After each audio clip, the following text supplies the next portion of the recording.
palavras do responsável, missionário Fábio Dantas da Silva.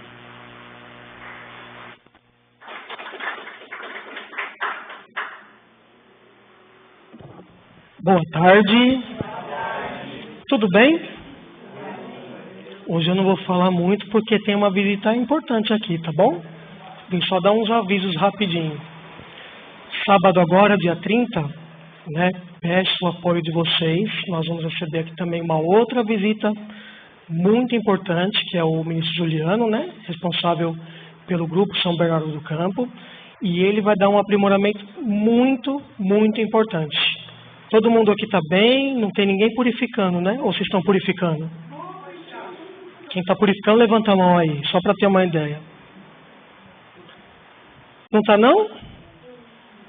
Quem mais? Então, né? Então, no sábado, dia 30, ele vem fazer um aprimoramento muito importante sobre como superar as purificações. Então, quem realmente quer sair dessa situação, recomendo vir, tá bom? Aí no dia 3 de junho, uma quarta-feira, nós vamos ter o nosso culto mensal de agradecimento lá na Igreja São Bernardo do Campo. E quem que vai coordenar esse culto aí, vocês sabem? O Assunção. Vocês vão, né? Tem que prestigiar a nossa unidade lá, por favor. Tá bom? Quem quiser dedicar, né? Me procura, ou o Marivaldo, né? Que a gente coloca lá para dedicar. Tá bom? Certo, Ricardo? Não vai esquecer, tá bom? E dia 6 de junho é nosso culto mensal de agradecimento aqui no Zorei Center. Esse mês trocou tudo, tá? Por conta do culto do paraíso terrestre. Então, dia 6 de junho, vou voltar. Dia 3 de junho, uma quarta-feira em São Bernardo. 6 de junho, aqui no Zorei Center. E dia 14 de junho é o culto mensal lá no Solo Sagrado. É um culto especial, né? É o culto do paraíso. Isso, que bom que vocês lembram, viu? Preencham o formulário, se preparem. Lembram das 4 orientações que o presidente deu lá no culto de abril. Né? E realmente se preparem, que a luz cada ano está mais e mais intensa. Combinado? Acho que não esqueci nada, né? Dia 15 de junho. É o culto mensal, é o culto do paraíso terrestre aqui da unidade, às 18 horas. E aí eu peço também que venham participar, vai ser um culto, né? Culto do paraíso terrestre, né? É muito importante sempre, que a luz está cada vez mais intensa. 14 no solo, 15 aqui às 18 horas. Tá bom? Vocês vão vir? Sim. Tá bom. Acho que agora finalizei, né? Só mais um aviso. Quem tiver interesse, no mês de julho, mês 7, nós vamos começar a turma do Sangetsu, aqui no Zorei Center. Então tem aí 14 ou 15 alunos confirmados. Então vão ser 2 turmas. Parabéns, viu? Uma salva de palmas aí para vocês. Tá bom? Parabéns, vocês. E aí, pegando o gancho, em junho nós vamos fazer uma aula em preparação, né? Já é um esquenta, com a vivência do Vazinho do Dia das Mães. Quem tiver interesse, procura Sensei Fabiola, ou eu também. Tá bom? Agora, com muito prazer, né? Vou convidar os japoneses mais bonitos da Igreja de São Bernardo do Campo. Deixe-sama, tá bom? Né, que vai vir na pessoa do ministro Yukio, né? Responsável do Zorei Center de Diadema. Por favor, Sensei. Tá se achando, hein?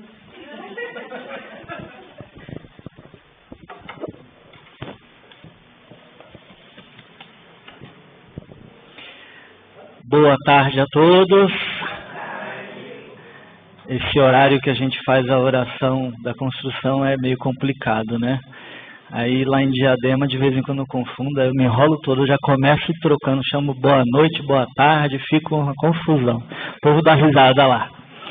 Os senhores estão bem? O microfone daqui é bom, né? Eu estava fazendo oração ali, eu senti a vibração vindo, é gostoso de ouvir, né? Poxa vida. Bom, então como o ministro Fábio contou uma mentira, eu vou seguir contando um monte de mentira, né?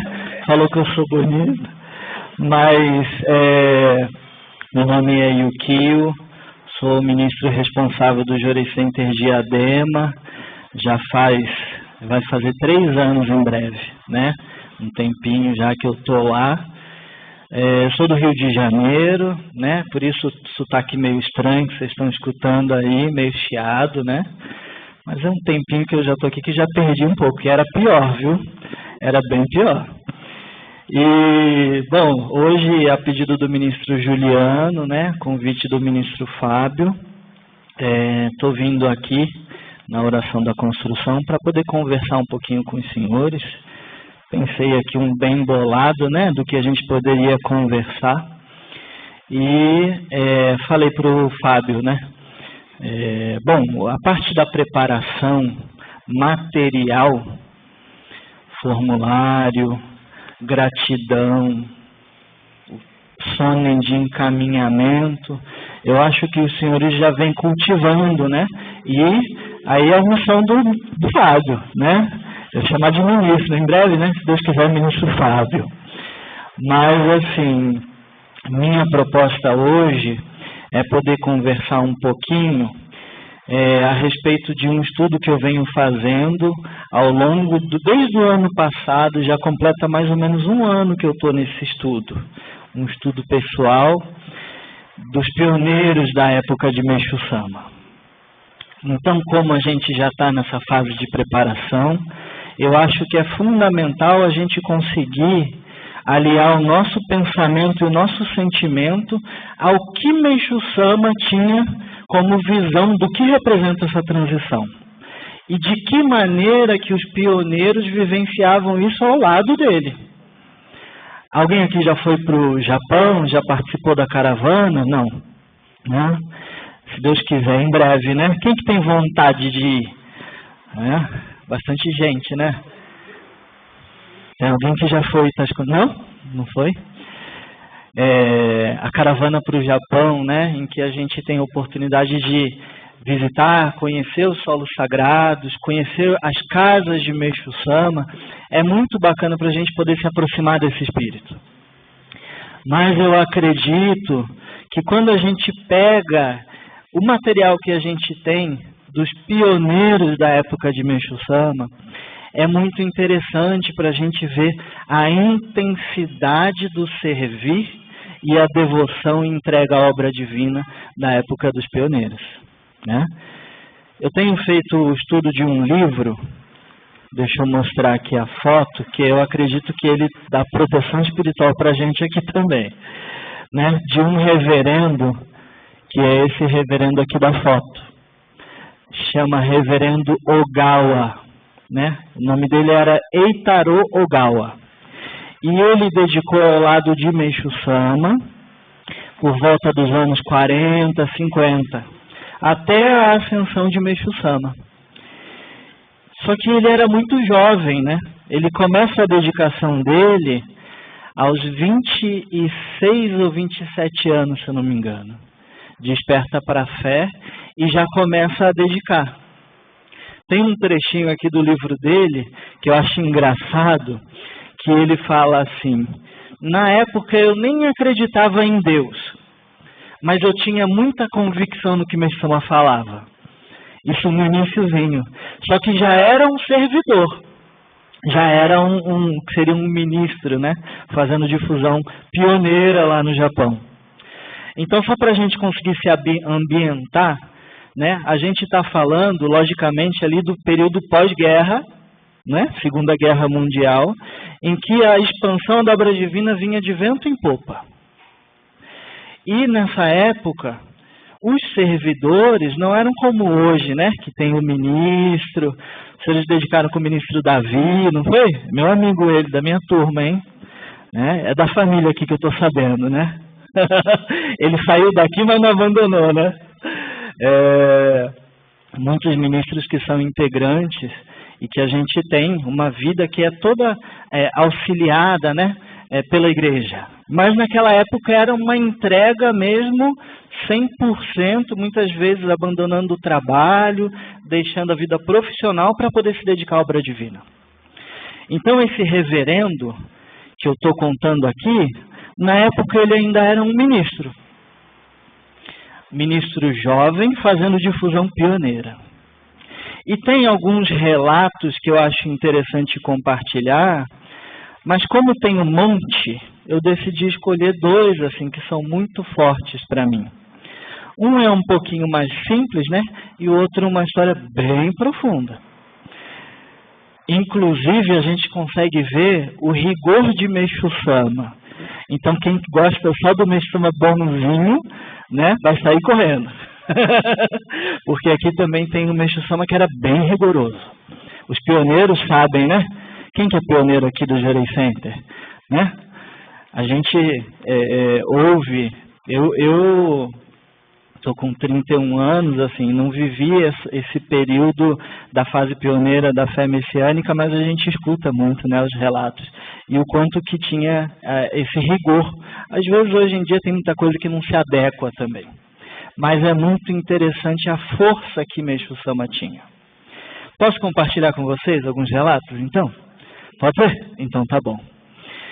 O primeiro relato, gente, é uma história que esse reverendo ele conta da época em que ele fazia uma dedicação muito importante para a obra divina.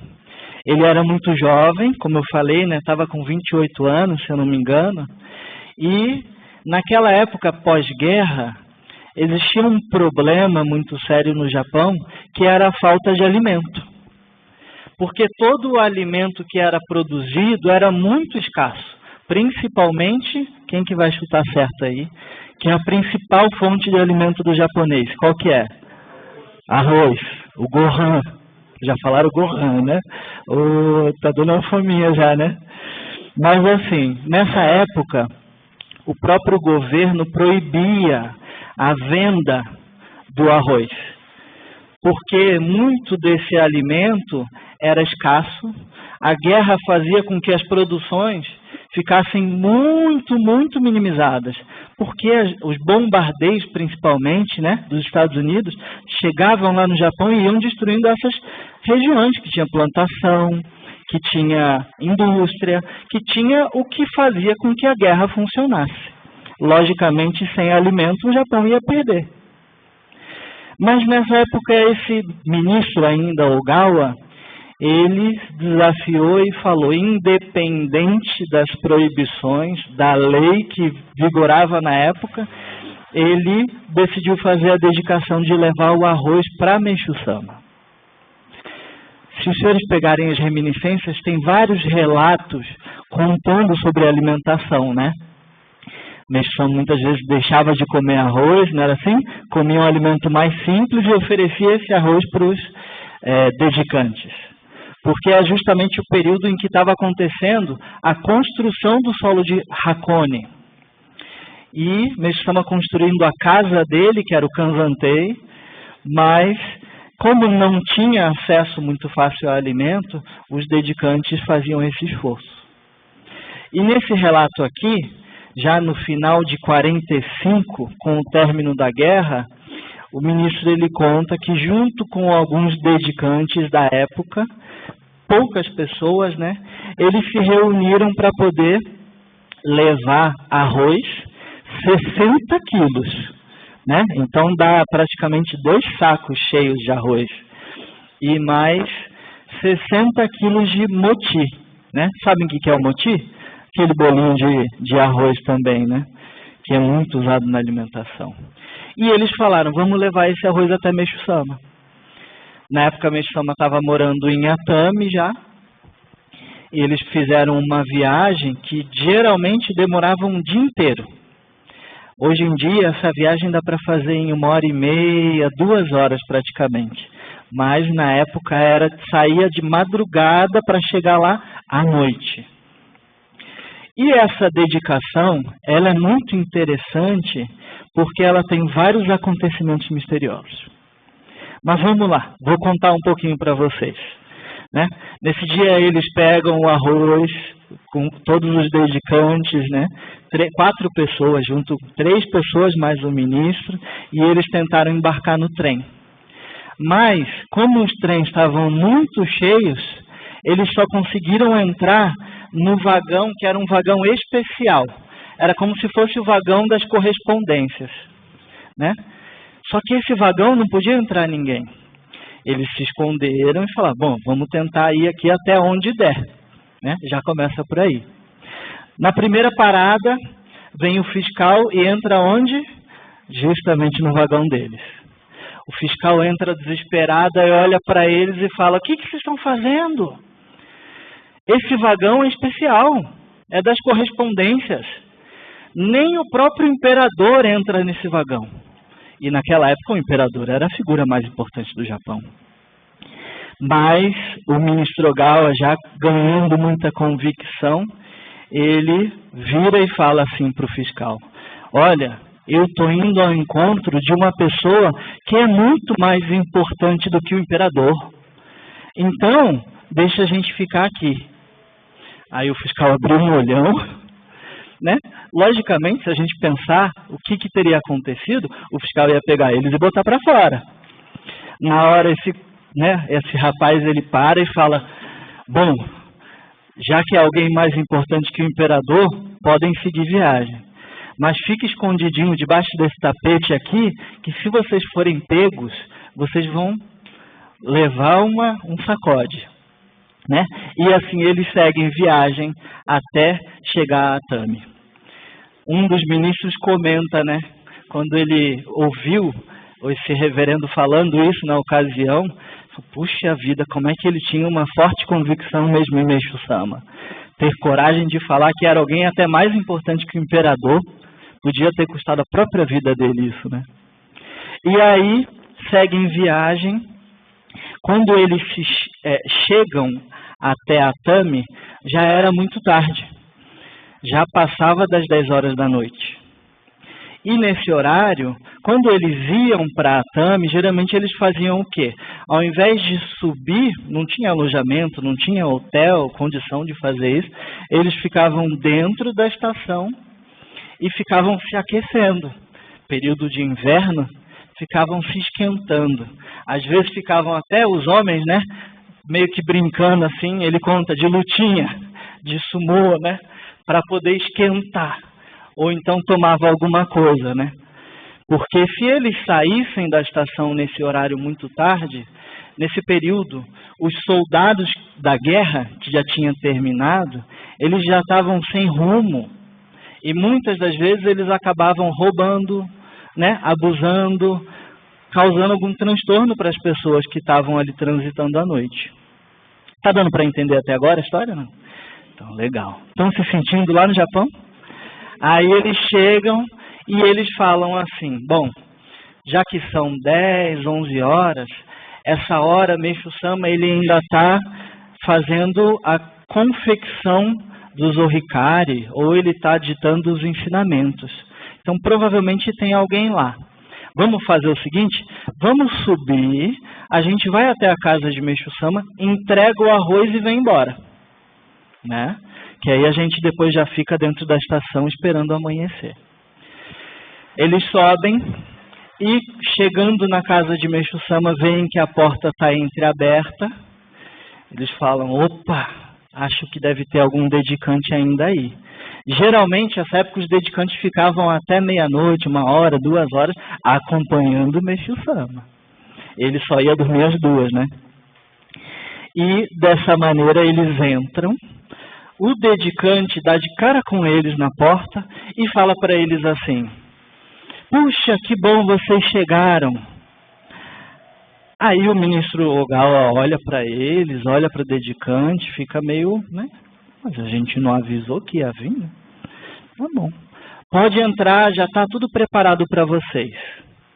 Eles entram na casa de Meishu-sama e o dedicante leva eles até a sala onde Meishu-sama escrevia os ensinamentos.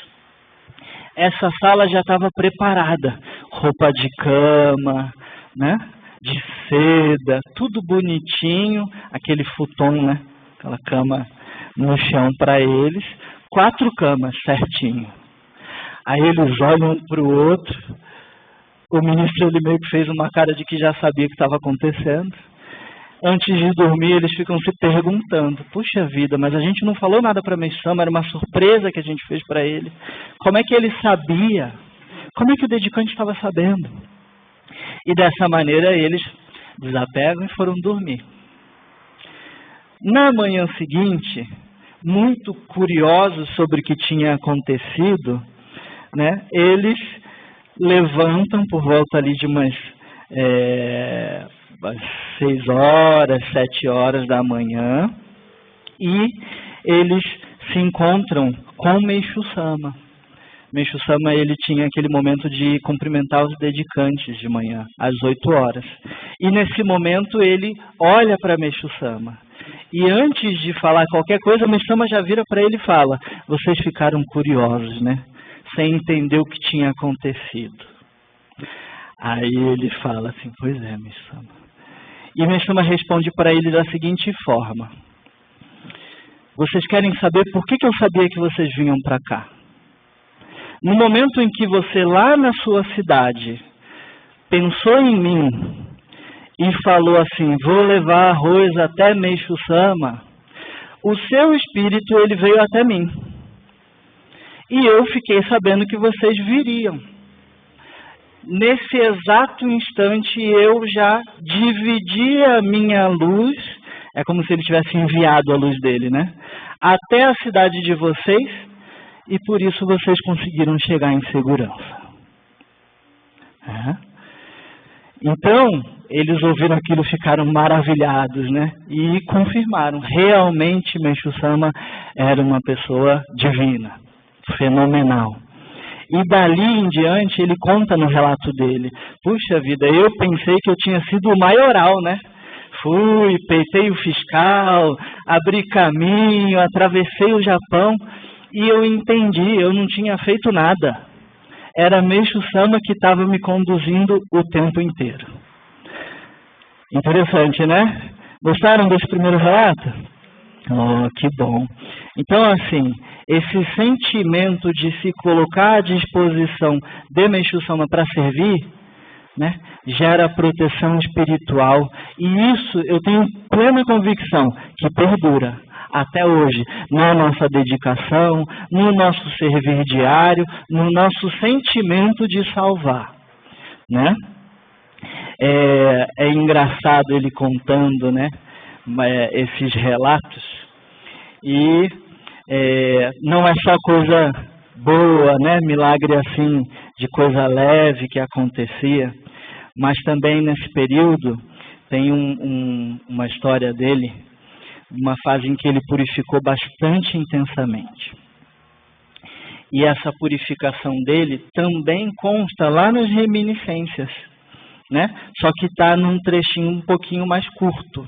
Depois vocês pesquisem lá. Mas é uma história que é justamente uma que a gente já está acostumado a ouvir, né? Que é venha mesmo se arrastando. Não é assim? Já leram, não já?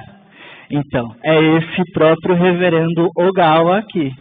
Aliás, essa história do arroz também já está lá, tem lá nas reminiscências, né? Às 11 horas virão 4 pessoas, se eu não me engano é esse o nome. Mas aí, um ano depois, né, em volta de 46, 47, ele vinha nesse ritmo de dedicação. Então ele começou a levar constantemente o arroz para Meixo Sama, ofereceu, servir, e cada vez a obra divina vinha se desenvolvendo mais. Nesse período, tinham muitas pessoas que iam até Meixo Sama e que através do Jorei eram salvas.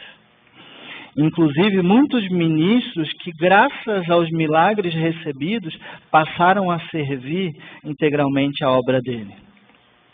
Meixo Sama, ele sempre dizia, né? Quando alguém me pede Jorei, eu atendo mesmo que já tenha dormido, não é assim?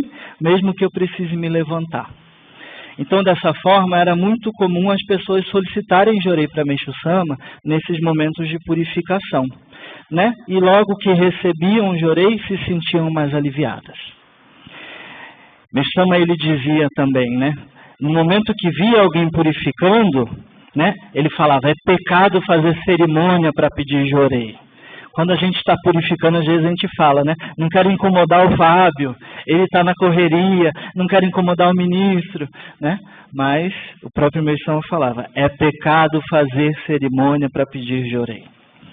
Meixo Sama ele dava bastante orientação rigorosa com relação a essa postura para poder formar a fé dos seus seguidores. E é natural que diante dessa dedicação, se a gente para pensar, os servidores funcionavam como se fossem os braços de Meixo Sama, porque ele ficava lá, né, em Hakone ou em Atami, e os dedicantes é que iam realizando as atividades e de tempos em tempos iam até o encontro dele. É natural então que o sofrimento dos dedicantes também, né, influenciasse muito o sentimento de Meixo Sama. Afinal, se os próprios membros e missionários tivessem purificando física ou espiritualmente, né, é um sinal de que a obra divina ia se atrasar, não é? Faz sentido? Dessa maneira, né, o mesmo ministro Ogawa, ele certo dia foi até o encontro de Meixo Sama, lá em Hakone, para uma entrevista. E após o término dessa entrevista, ele repentinamente começou a se sentir mal. Então ele passou a ter febre, calafrios, e o próprio Meixo Sama falou, bom, já que você está passando mal, né, vai descansar. Fica aqui que tem uma salinha de descanso e pernoita aqui no solo sagrado. Assim, ele fez, dormiu lá no solo sagrado, né? Dormir no solo sagrado é bom, né, gente? Vocês já dormiram no solo de Guarapiranga? Dá uma revigorada, né? Meu sonho é dormir no solo de Hakone, né? Deve ser também divino. Mas pernoitou lá e a noite inteira ele ficou se sentindo mal, tendo calafrio, tendo febre e não conseguiu se recuperar. Assim, ele no dia seguinte acordou e diante dessa piora do quadro dele, o dedicante que estava acompanhando ele foi até Meixo Sama e falou, né, olha, o Ogawa está passando mal, ele não está se aguentando mais. Meixo Sama, ele então respondeu, caso ele não possa vir até mim, né, manda ele ir para casa.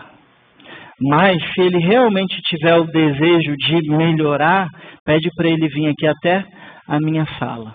Isso não era muito longe. Ele estava num aposento, Meixo Sama estava a 20, 30 metros no máximo dele. Mas como ele estava se sentindo mal, Meixo Sama orientou dessa forma e o dedicante falou para ele, né, transmitiu as palavras de Meixo Sama. E dessa maneira, desejando ser salvo, ele foi, né? Estava muito, muito mal, mas ele foi se arrastando, né?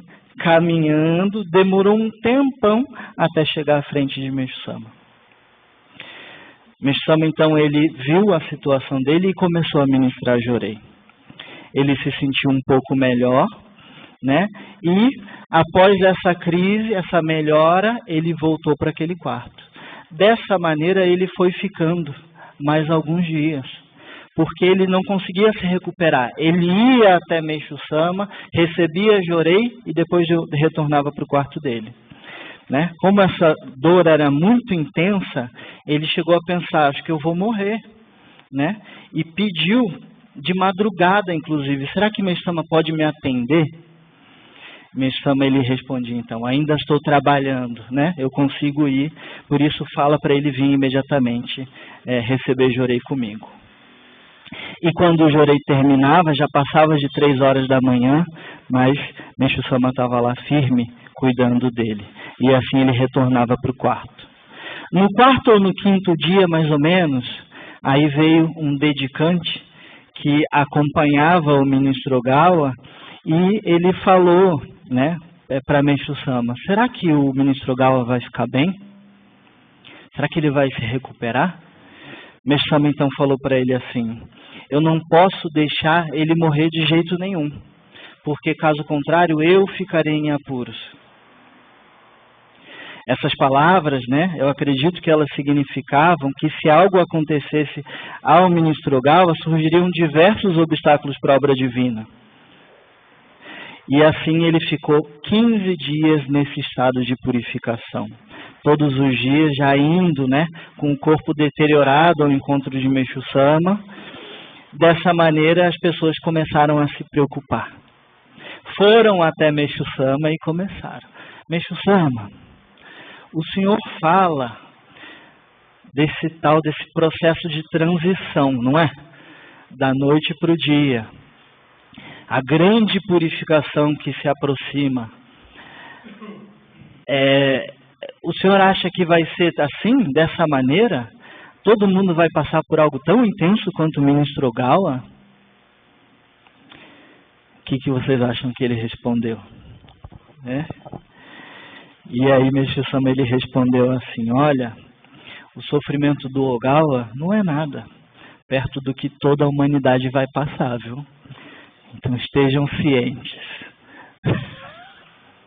Até abrir o olho. E dessa maneira eles ficavam todos alarmados.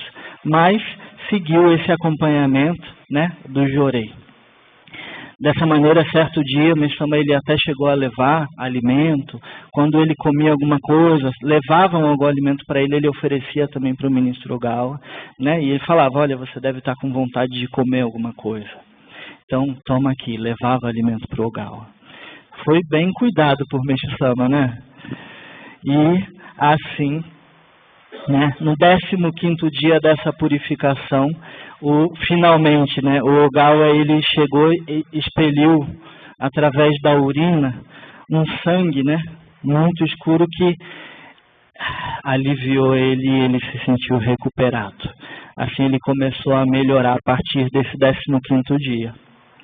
E mais tarde, para concluir, né, Meixo Sama ele veio a explicar essa situação. Na verdade, o Ogawa ele estava com uma doença da qual ele não sobreviveria. No entanto, como a vida dele, e isso é um ponto importante que a gente tem que colocar no nosso coração, como a vida dele era útil à obra divina, Deus não deixou que ele morresse.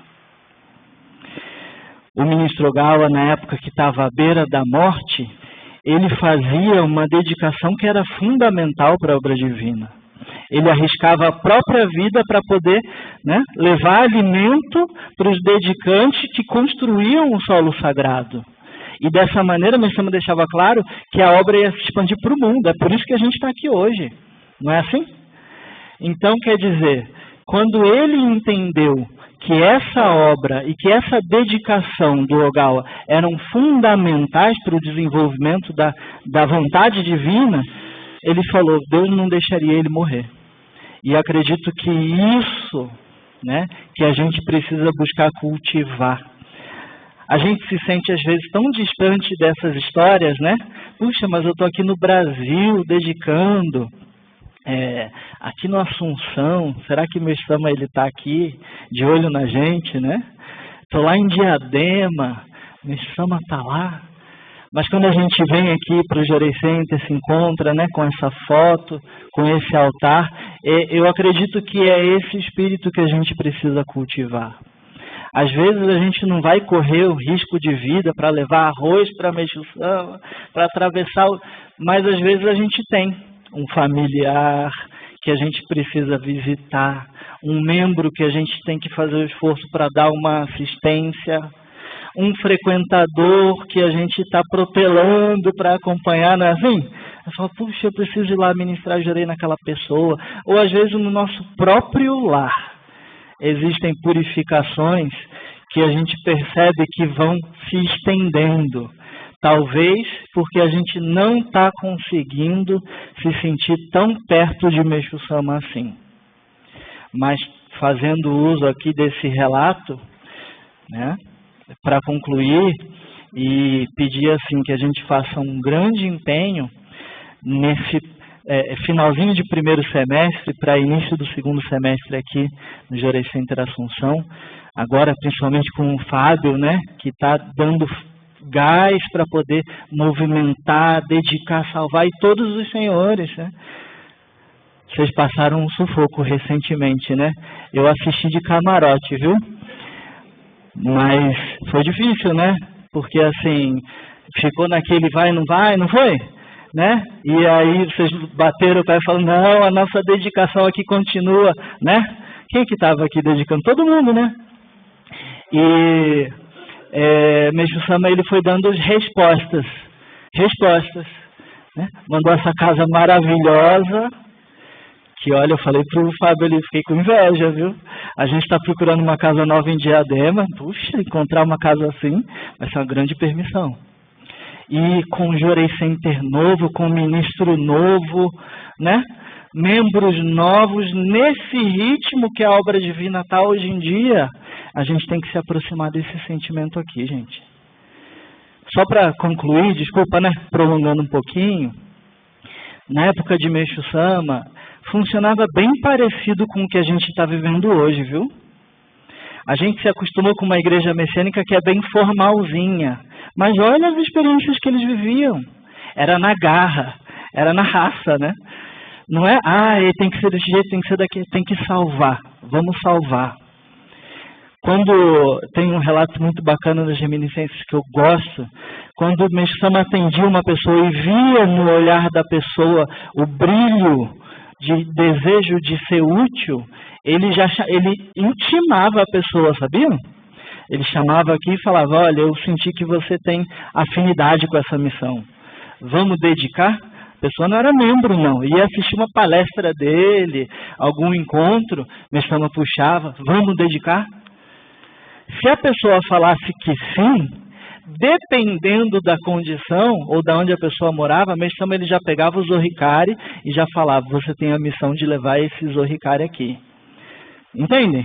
Então a pessoa recebia o Zohikari, lógico que eu não estou falando que é algo para a gente ficar tentando imitar, mas a pessoa recebia o Zohikari, no próprio dia ela já retornava para a casa dela com a missão de salvar pessoas.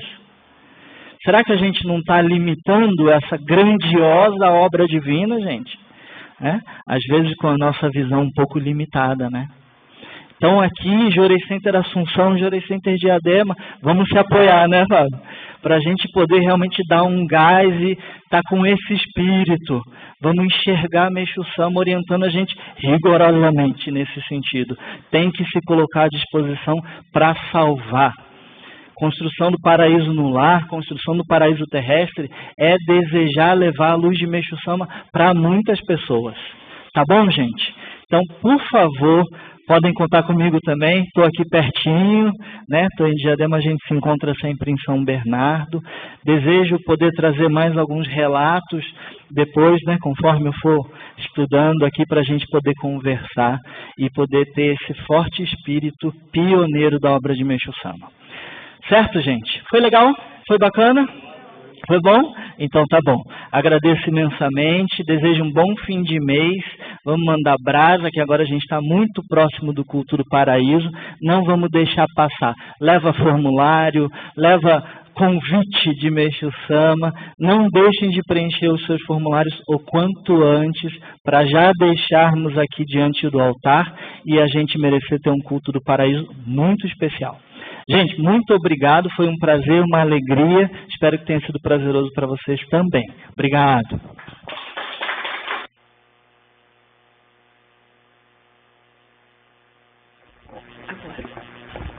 Encerramos assim a oração pela construção do paraíso no lar do mês de maio de 2026, da Igreja Messiânica Mundial do Brasil, Jorei Center Assunção. A todos, nossos sinceros agradecimentos.